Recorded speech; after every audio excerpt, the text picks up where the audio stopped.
Alex thinks we can prevent this with a little borax. That is not what I said. I never said that I think adding borax to your Christmas tree water is going to prevent those trees from catching on fire. That is what the internet said. This recipe from the US Forest Service claims that borax contains boron, which helps get the water up and into all of your tree. But I am skeptical. Here in the US, about 160 house fires per year are started by Christmas trees, and they go fast. A dry Christmas tree can go from unlit to completely engulfed in just about 20 seconds. Hence the internet telling us about this fireproofing hack. My guess is that this idea comes from the real science that boron is transported through the tree through the xylem, which is where the water also flows, and the real science that boron-treated lumber can help suppress fires. But I don't know if that science transports to making trees fireproof. I got to find that out by going to the fire lab at the University of Maryland's Department of Fire Protection Engineering and lighting some trees on fire. It was just as awesome as it looks. They study how all kinds of fires burn, including Christmas tree fires. They measure things like fire growth rate, fire size, heat flux at a distance, and tree moisture content, all to promote fire safety. So I tested 3 trees. One that had been hydrated with just plain water, one that had no hydration, it was dry the whole time, and the third tree was treated with the online fireproofing recipe.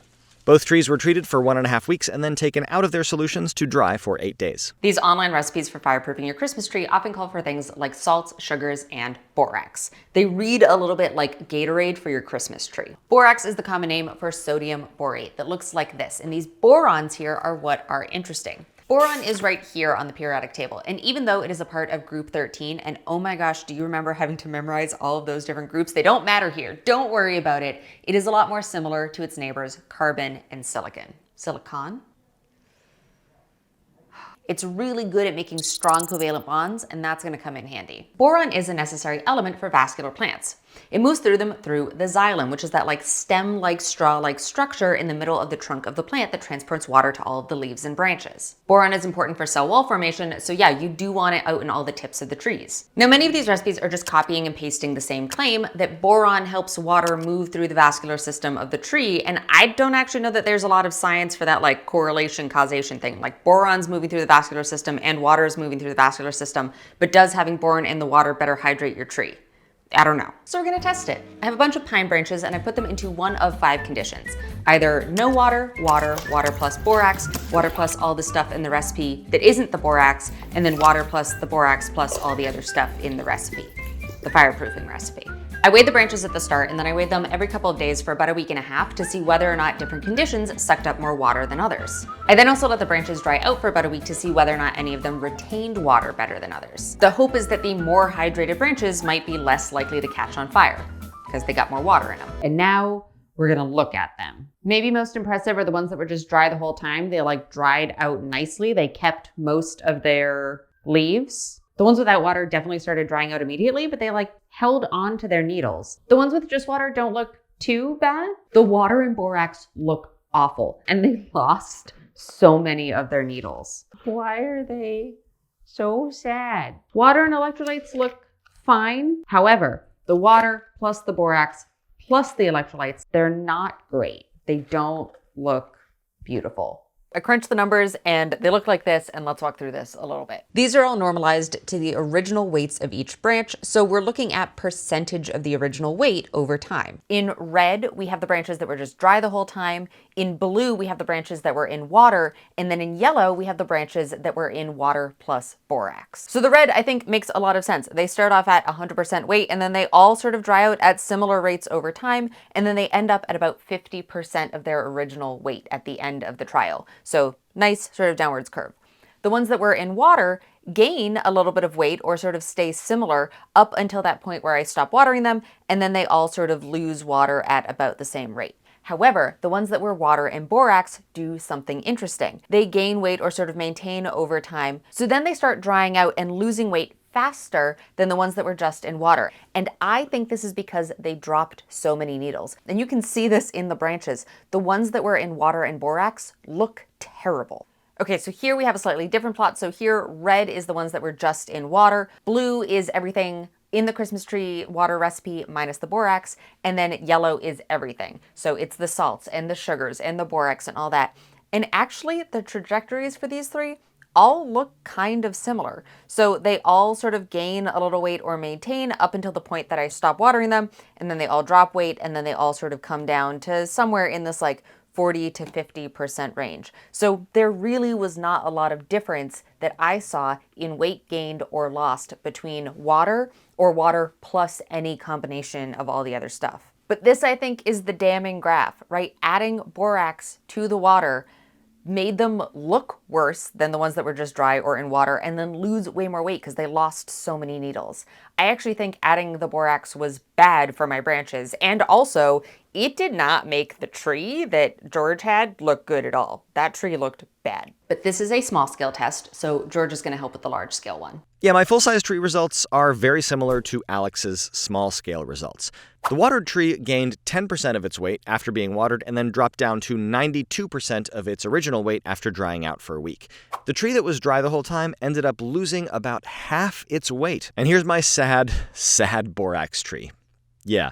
So this guy retained its weight pretty well during the watering phase, but then there was a very steep drop-off, presumably because of all of the fallen needles.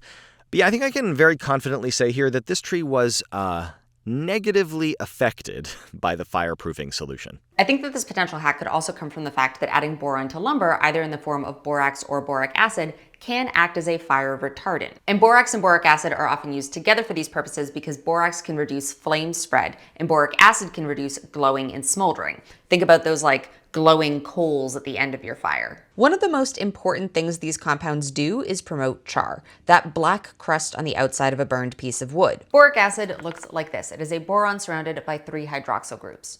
When you add it to lumber, it can help catalyze dehydration reactions at a lower temperature, around 100 to 300 degrees Celsius. When molecules like cellulose in the wood dehydrate, losing oxygens and hydrogens, they can isomerize and form aromatic structures, creating char. And char is a good thing here because it can form a protective layer between the fuel for the fire, the wood, and the oxygen in the air that it needs to actually continue combusting. Borates themselves can react with the wood and create a carbonaceous char too that acts as an insulator and slows pyrolysis. Mixtures of borax and boric acid also have a low melting point and can create a glassy film when heated in a fire. This film too can help prevent volatile combustible molecules from reaching the flames and causing even more fire.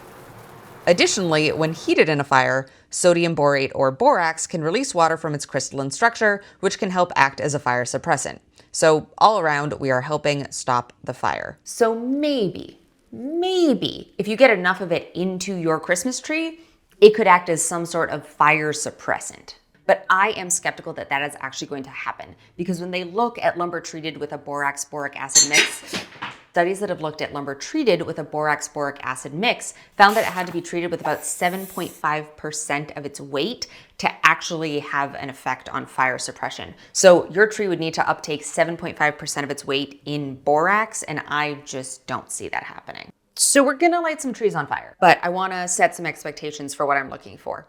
Fireproof to me means that it absolutely does not set on fire. You cannot light that tree on fire. Fire suppressant or fire retardant would mean to me that you have slowed the rate of the fire or you have kept the fire from spreading.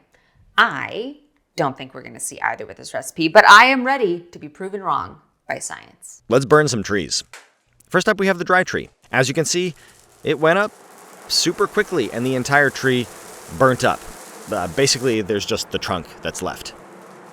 Next, we tried to burn the hydrated tree, and the keyword here is try, because this is the result that you want if the tree is in your living room. It burned briefly by the ignition source, and then it just went out. For the borax tree, I did not have high hopes for this one, and commensurate with my low hopes, it caught fire right away, and the whole thing burnt.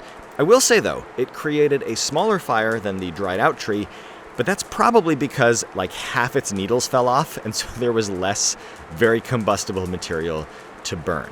Yeah, if you want a tree that looks like this, yeah, be our guest, use borax. The best way to try and prevent Christmas tree fires is water. That's it. That's the hack. Just keep your tree well watered. It is considerably harder to light a well-watered tree on fire than a dry tree. You should also keep it away from ignition sources and throw it out if it starts to look brown or dry and crispy. There was a hint all along, but one of my water molecules fell down.